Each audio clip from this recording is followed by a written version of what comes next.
れは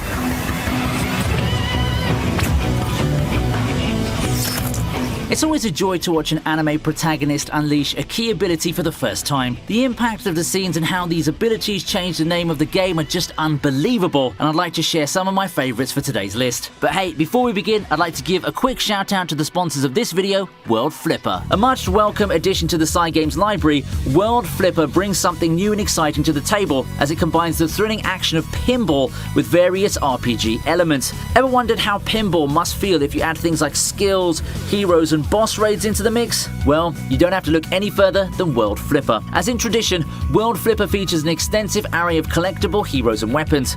Make sure to collect them all, and you can even melt weapons in order to equip their abilities to even more powerful ones. So how's that for customization? So what are you waiting for? Pre-register now. Pre-register today and receive amazing rewards like a 4-star Arisa and Lodestar beads, World Flipper's in-game currency. Players can also pre-register via the App Store and Google Play for additional perks too. Links in the description.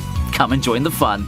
Now, without further ado, let's take a deep dive into some of the most iconic awakening scenes in anime. We start out with a moment from Fate Unlimited Bladeworks, Shirou's projection. A lot of these awakenings happen in the clutch, when our heroes are in a bind. It's either that or moments when our heroes finally steeled his resolve and decided to finally do away with all the emotional burdens that plagued him. This is more of the former, where Shirou and Rin find themselves completely outmatched in battle against Kuzuki. Shirou couldn't have picked a better time to whip out one of the coolest abilities in the main Fate timeline too. Being able to copy and materialize weapons has always been a favorite of mine as far as abilities are concerned, and seeing it here in action just feels really cool. It resulted in an intense battle that's a preview of things to come. Just wait until the latter fights when Shirou pushes himself past the limits of this ability and starts tracing more insane attacks. Yep, Shirou will have more epic battles to show off the true capabilities of this ability, but the first awakening does carry with it a sense of nostalgia when I look back.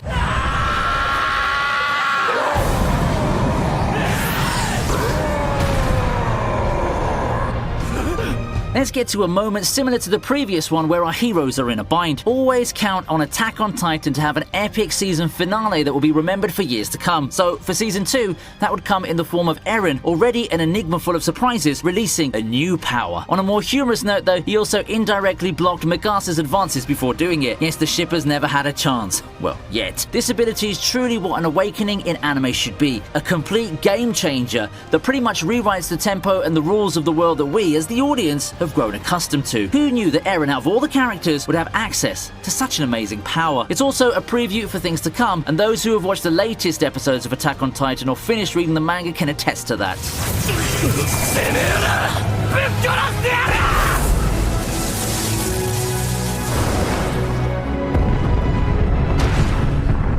Asta unleashing his demon form makes its way to the number 8 spot. Now, here's a moment to remember for Black Clover fans. Most of the time, I spend time on this channel talking about Yami or the Black Balls in general, but if you're going to trim things down to Asta-only moments, you can see that he does have one hell of a highlight reel all for himself, with one of my favourite entries being his first demon form appearance. This moment comes pretty deep into the series run when he's left facing off against insurmountable offs in the form of Ladros. By this point, we've seen Asta be a badass quite a number of times already, but did you expect him to go beyond and show off this chilling form of his? The internal monologue that set up this moment is all sorts of epic too, and we get treated to one insane ass-kicking afterwards. Asta's slow walk through the flames is truly a shining moment. Some people have complained about the animation in this sequence, however, and I think that those criticisms aren't unfounded. Nonetheless, this awakening is so cool that I can't help but include it here.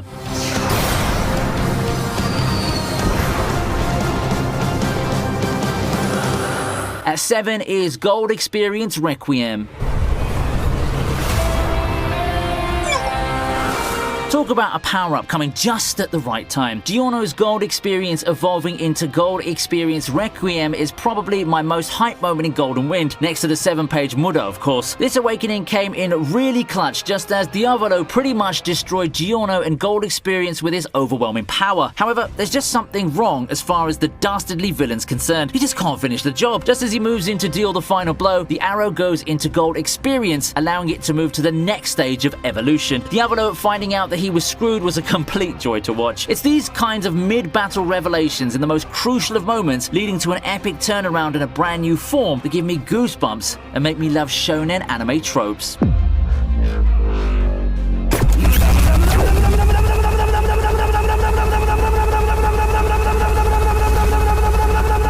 Sixth in line is what people call Ichigo's Vasto Lord form.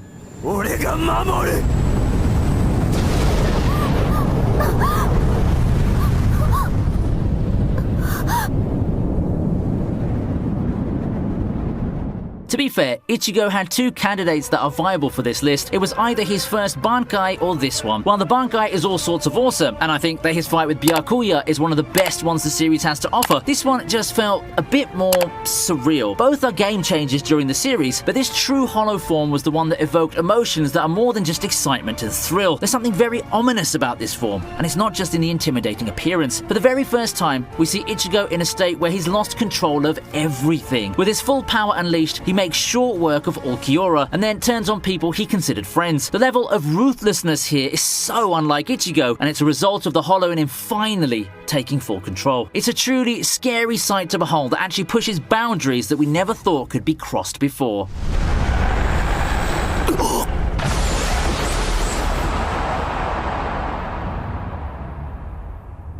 Next in line is Naruto's transformation against pain.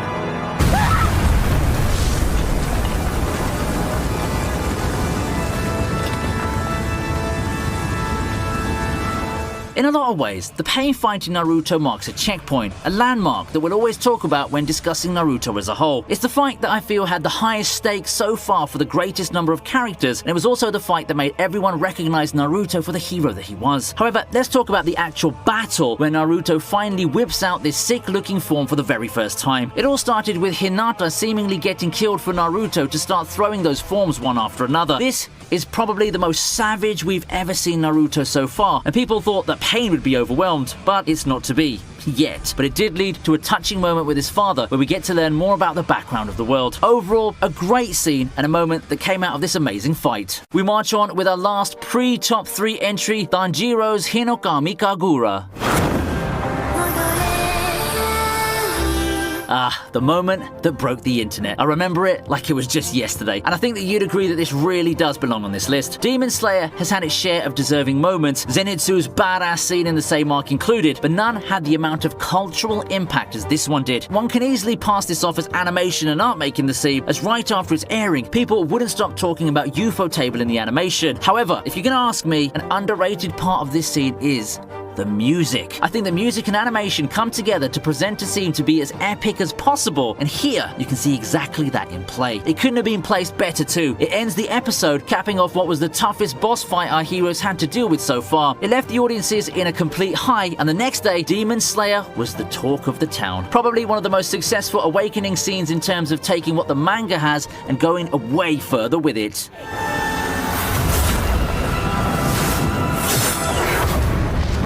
For our number 3, we look at Luffy's Conquerors Haki.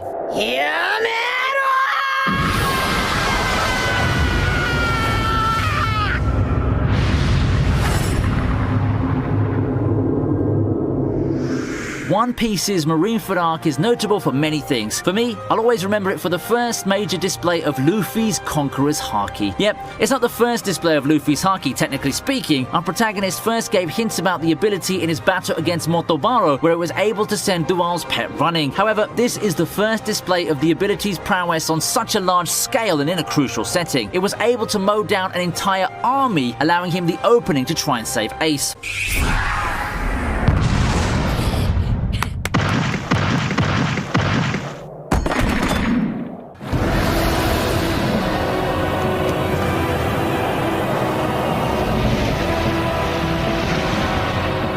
And right after that, we have probably my most talked about moment in Hunter x Hunter. Hey, I can't help it. It's truly one of the most goosebump-inducing moments in the 2011 series. Gon's battle against Bito is undoubtedly my favorite among all of them, and it gave the world its first glimpse of adult Gon. I know I often put emphasis on Gon discarding his emotions in the eye-widening black and white scene, so it can't be helped that adult Gon himself has gotten a bit overlooked. However, for today, how about we take a look at how awesome adult Gon looked? It's the peak potential of his nen and physical abilities manifested. It's both a scary and awe-inspiring form that pushed this scene to be one of the best Hunter x Hunter had to offer.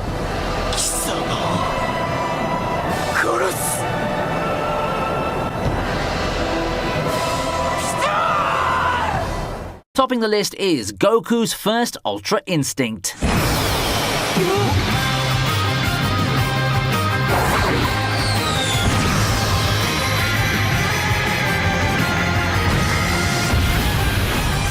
Now, you might know what Ultra Instinct is, but let's look back at the epic battle between Goku and Jiren. It's an episode that's preceded by a lot of hype, and with the way the fight went, I'm certain that the battle did end up living up to it. Throughout the fight, we see Goku getting trounced, really. He does get some offense in, but Jiren seems to be in full control of the battle, having a counter for everything our protagonist does. And then this happens. The Ultra Instinct mode that promptly turns the fight around. It's a triumphant moment to remember Dragon Ball Super 4, and it will live in every Dragon Ball fan's hearts. The succeeding pummeling that Goku gives is such a sight to watch. What I like about this moment is that it was one that gave us the purest sense of triumph, whereas most of the other awakenings mentioned came as a result of a desperation situation unlocking some newfound power. You can clearly see Goku building up for the big moment throughout the fight. It's a power that he had, yet he had to master, but we all knew it was coming in this very fight. When it did happen, it felt well earned.